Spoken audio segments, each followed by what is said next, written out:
En veterinaria se le dice torus, es a esta elevación de la lengua. En medicina humana, el término de torus hace referencia a unos sobrecrecimientos óseos que ocurren sobre todo en la mandíbula inferior. Son benignos, pero son sobrecrecimientos y se les llaman torus. Sí, es lo mismo. Sí, prominencia, rodete, torus, es igual, sí. Pero debes tener cuidado porque recuerda que a la almohadilla dentaria también le dicen rodete.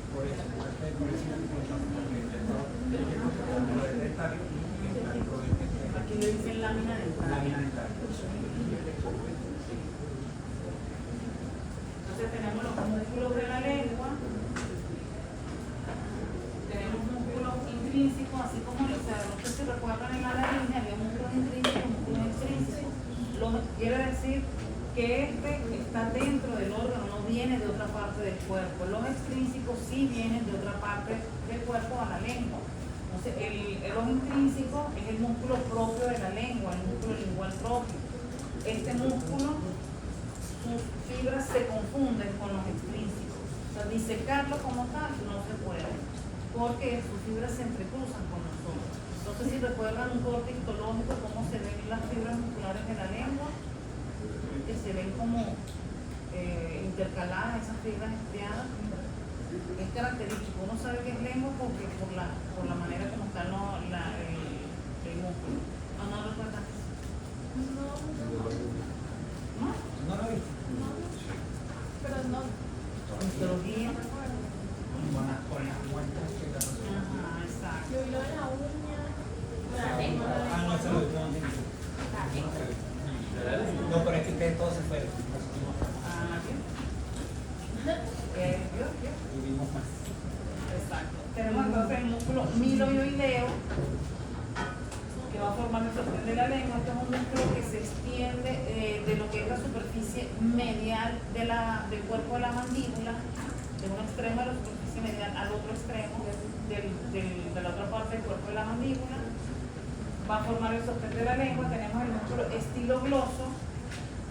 Este músculo retrae y eleva la lengua desde el proceso estiloides del hioides a la lengua. Músculo iogloso desde lo que es el basilioides a la base de la lengua, retrae y deprime la lengua. Y tenemos el geniogloso, el estiloides, geniogloso y el iogloso. El geniogloso tiene tres partes: unas fibras anteriores que van a retraer a la lengua, unas fibras medias que bajan la lengua, y las posteriores sacan la lengua, son protráctiles.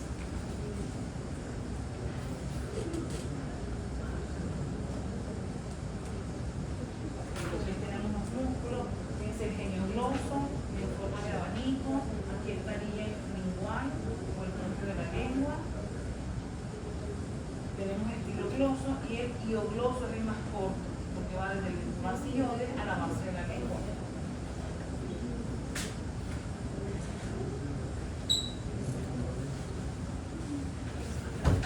Tenemos los dientes. En los dientes vamos a la superficie ocal, la superficie libre, también se va a usar de establo pulimento, que es esta superficie, la que va a estar en contacto con la superficie del diente que la va ya sea, en este caso, bueno, aquí ya saben que no hay incisivos superiores, pero si hubiese incisivos superiores, esta sería la superficie libre que va a contactar con la superficie libre de los incisivos superiores si existieran aquí en este pez. Tenemos la superficie vestibular, esta es la vestibular labial, y la que está en las muelas, entre mejillas y muelas, es la bucal. La interno-lingual es la superficie que va a estar en contacto con la lengua. Y la de contacto es entre los dientes en juicio.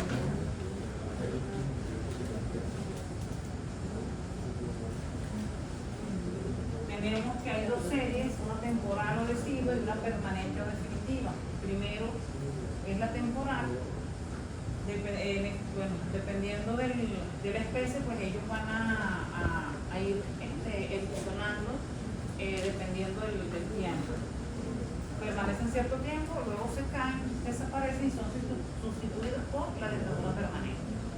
La clasificación de los dientes: tenemos incisivos, ellos van a cortar, los caninos apresan y desgarran, premolares y molares, desmenuzan, muelen y trituran.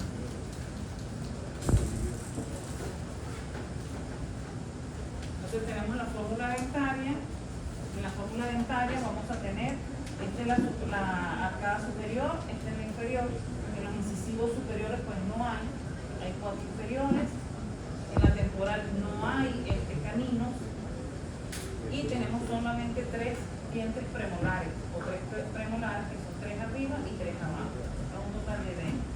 En la permanente sigue, no hay incisivos superiores, hay 4 inferiores, no hay caninos, hay 3 premolares superiores, 3 inferiores, 3 molares superiores y 3 molares inferiores. Es un total de 20.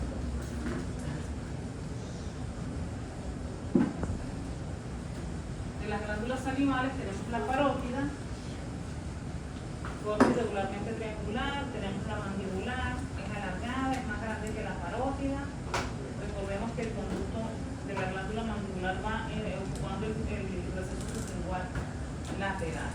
Tenemos las glándulas sublinguales, hay una porción monostomática y una polistomática, y tenemos las bucales, que ya sabemos que son 3 hileras: dorsales, medias y ventrales.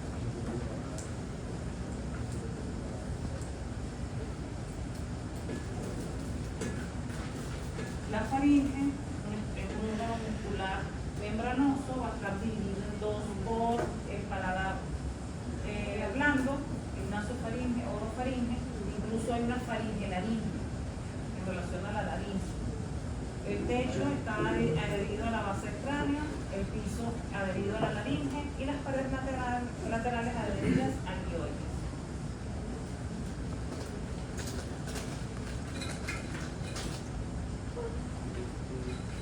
Las aberturas en la faringe que se abren, tendríamos el istmo de las fauces, es uno solo. Las cuanas, ¿cuántas son?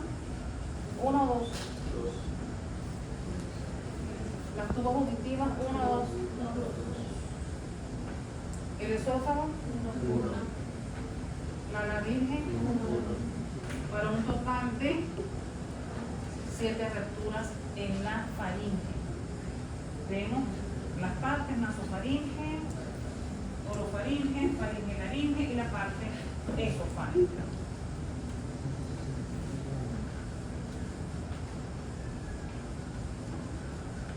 ¿Vamos bien hasta aquí?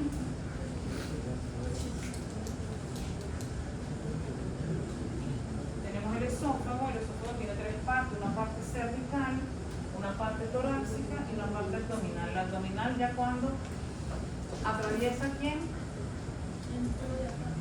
Al músculo diafragma. El esófago en su inicio se encuentra dorsal a la laringe.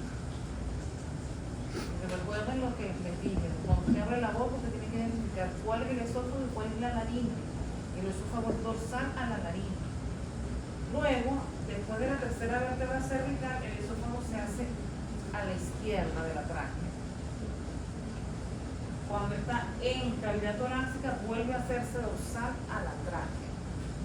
Entonces, dorsal, lateral izquierdo, dorsal. Y va a llegar al base del diafragma. Su porción abdominal va a llegar entre el retículo y el rumen. Y esa llegada del esófago entre el retículo y el rumen se llama atrio luminal.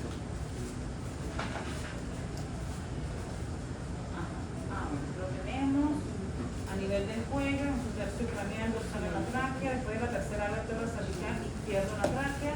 En el tórax va a estar dorsal a la tráquea y derecho a la derecha del arco óptico. Y en el abdomen del lado izquierdo y termina en el cárdiac. ¿Pero dónde está el cárdiac? Entre rumen y retículo.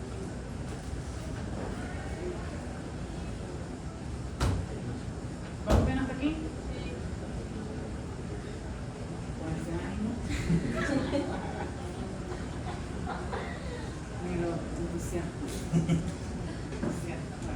Pasamos a la cavidad abdominal. La cavidad abdominal, al igual que la cavidad torácica, va a tener un recubrimiento seroso. En la cavidad torácica se llama como el recubrimiento seroso.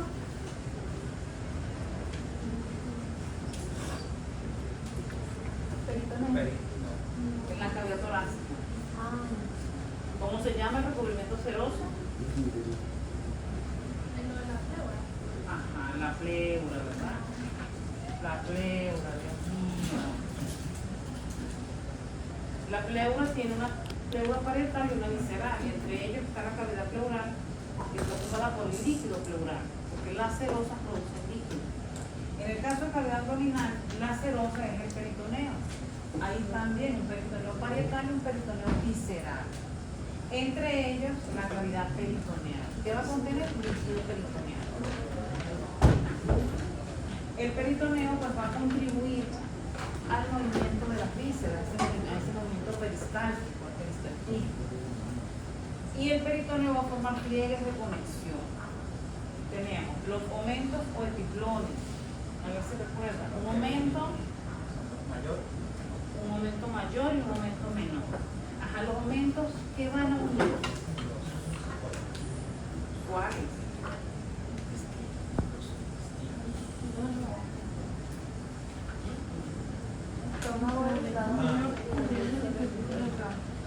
Va a unir estómago. O sea, el aumento va a estar en relaciones al estómago. Ahora, hay un aumento mayor y uno menor. El mayor, en el caso del rumiante, él va a tener dos hojas, una hoja superficial y una hoja profunda, que se van a originar desde los surcos del rumen. La hoja superficial del surco longitudinal izquierdo y la hoja profunda del surco longitudinal derecho. Y van a ir hacia el techo de la cavidad abdominal. Entonces, el aumento mayor fija el estómago al techo de la cavidad abdominal.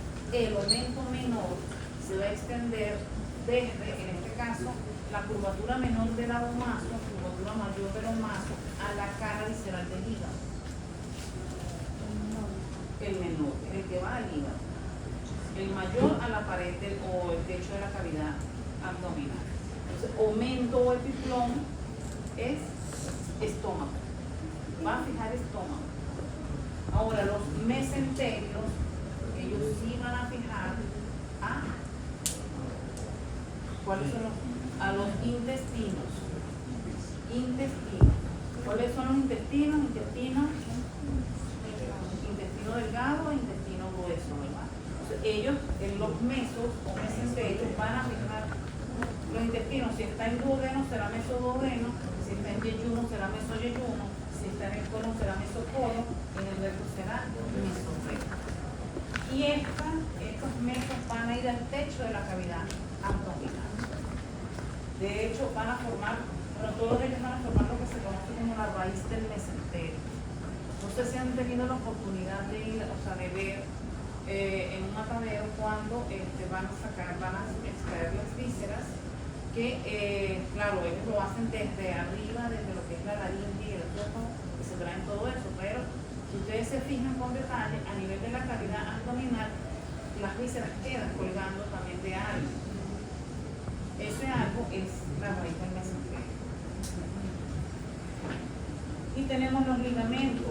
Los ligamentos van a unir órganos, no necesariamente son digestivos. Van a unir órganos entre sí o a las paredes laterales de la cavidad abdominal. Tenemos, por ejemplo, los ligamentos triangulares del hígado, el ligamento hepatorrenal, tenemos el ligamento iliocecal, que une ilium con cielo. Tenemos el ligamento gastroesplénico, que es el que va a estar entre el estómago y el vaso.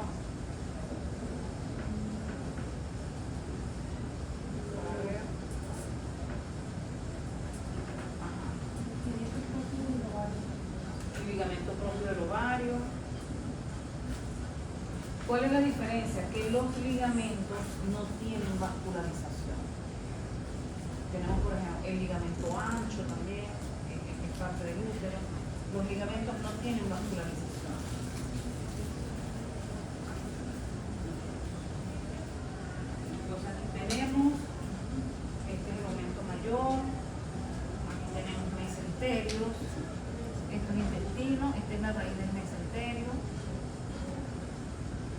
tenemos aumento mayor, este es aumento menor del estómago al hígado, estos siguen siendo los mesos que van a ir hacia la raíz del mesenterio, y la cavidad abdominal se cierra a través de estos sacos. Este es un saco sacro-rectal entre el sacro y el recto, un saco recto-genital entre el recto y el genital, en el caso del macho con los apoyos del conducto deferente, en el caso de la hembra con útero.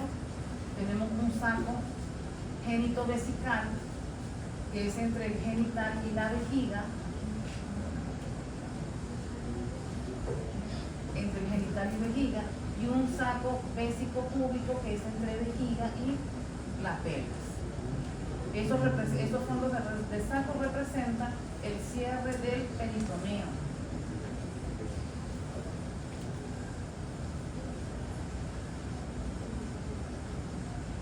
Aquí tenemos los mesentérios, ligamento ancho, ligamento corto del ovario.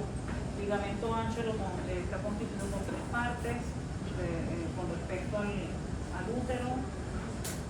Tenemos los mesentérios. ¿Estamos bien hasta aquí? Entonces ahora pasamos al estómago. Recordemos que va a presentar tres compartimientos aglandulares y uno es glandular.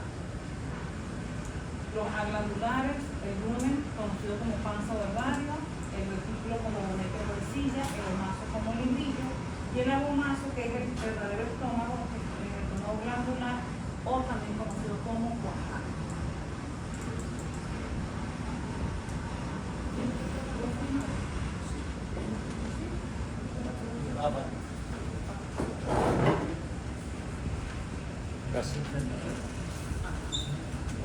Tenemos entonces el rumen, que está situado en el lado izquierdo, ocupando todo el lado izquierdo de la cavidad abdominal, desde el abdomen anterior hasta el abdomen posterior. Tiene una capacidad de ingesta del 78%.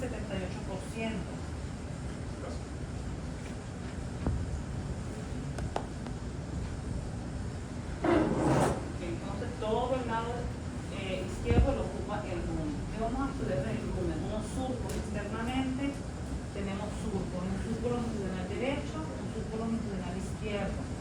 Van a contribuir a formar dos sacos, un saco dorsal y un saco ventral. Tenemos un surco craneal, un surco caudal.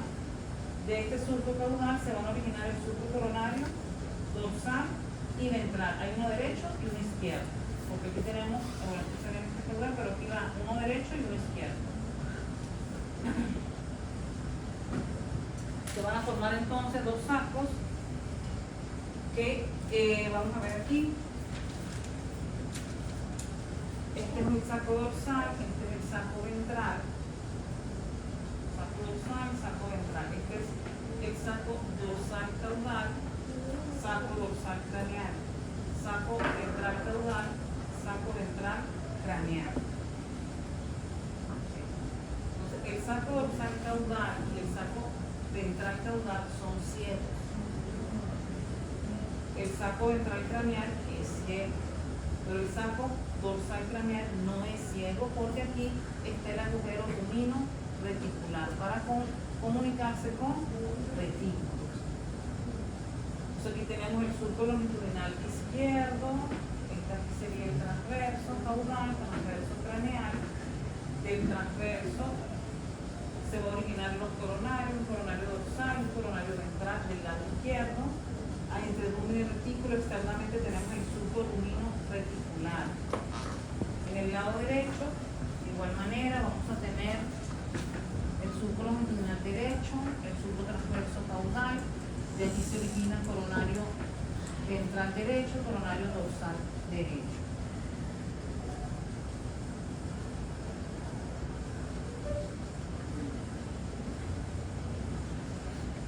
Vemos la mucosa interna del rumen. Vamos a ver que hay papilas en forma de hoja. Esas papilas luminales. Externamente los surcos, o sea, externamente tenemos surcos, internamente vamos a tener pliegues o pilares que llevan el mismo nombre del surco al que corresponde. Si hay un surco longitudinal izquierdo, va a haber un pliegue pliegue longitudinal izquierdo. Surco longitudinal pliegue longitudinal derecho. Surco transverso craneal, pliegue transverso craneal. Surco transverso caudal, pliegue transverso caudal. Surco coronario, pliegue coronario. Dorsal izquierdo, dorsal y ventral derecho e izquierdo respectivamente. Tenemos el retículo.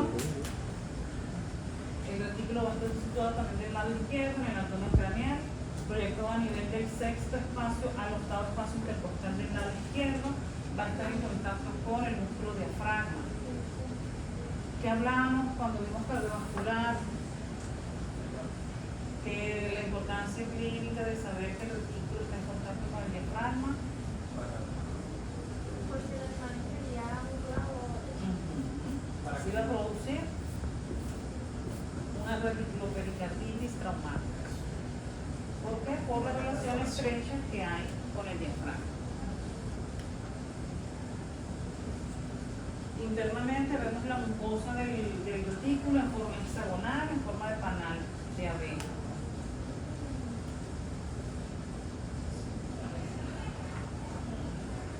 Tenemos entonces el omaso, está situado del lado derecho en el abdomen craneal, desde el séptimo al onceavo espacio intercostal del lado derecho.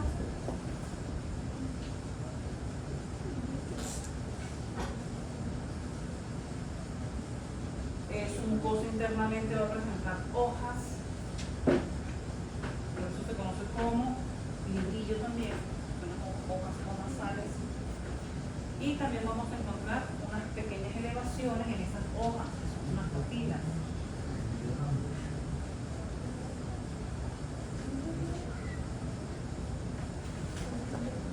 Tenemos el abomazo del lado derecho, ocupando la región sifoidea,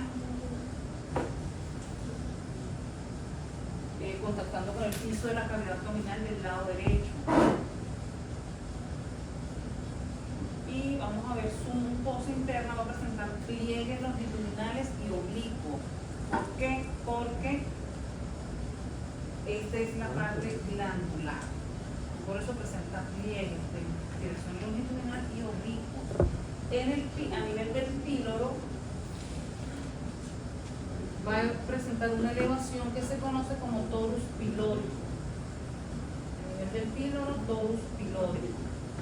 Su extremidad craneal en conexión con el retículo y su extremidad caudal representa pues la región pylórica.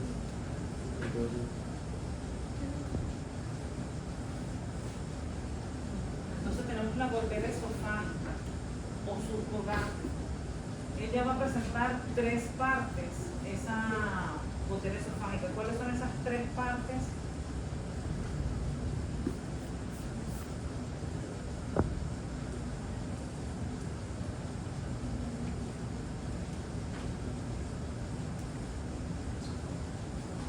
Todos al mismo tiempo, ¿no? Donde eso vamos a parar. Sí, recuerden lo que les dije, el esófago llega entre lumen y retículo. El lumen y retículo. Esto aquí se conoce como átrio ruminal. Entonces, ¿cuáles son las partes de la gotera esofágica? O del surco gástrico. Pilar reticular, Pilar no puede serlo porque pilar es una elevación. surco esofágico, Surco, esofágico. ¿qué más dice? Labio de la gotera. No, aquí no. Surco reticular, Ajá. surco basal y abomaso. Y surco abomasal. Esas son las partes de la gotera esofágica. Ahora, ¿qué estructura cierran ese conducto? Al siguiente proceso, eso que se está nombrando, el labio derecho, el labio izquierdo, pero del retículo. El que va a presentar esos labios, el surco reticular es el que presenta esos labios, derecho e izquierdo. Rumen se comunica con retículo a través de quién?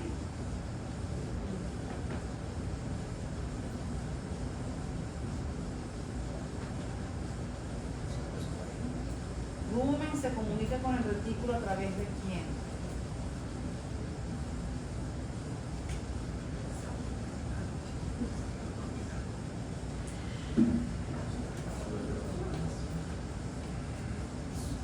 Rumen comunica con retículo a través de quién?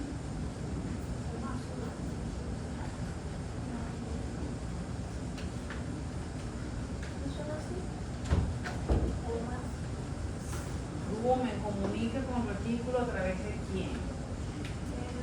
Rumen comunica con retículo a través de quién? El rumino reticular, ¿no? ¿Pero qué? Un canal, pero. ¿Por qué no va a ser pliegue? Si fuese un pliegue no pudiese comunicarse. ¿Qué hay aquí? Entre rumen y retículo. Una cavidad, ¿no? El agujero rumino reticular, Dios mío. Y entre retículo y omaso. Retículo maso. Entre omaso y abomaso.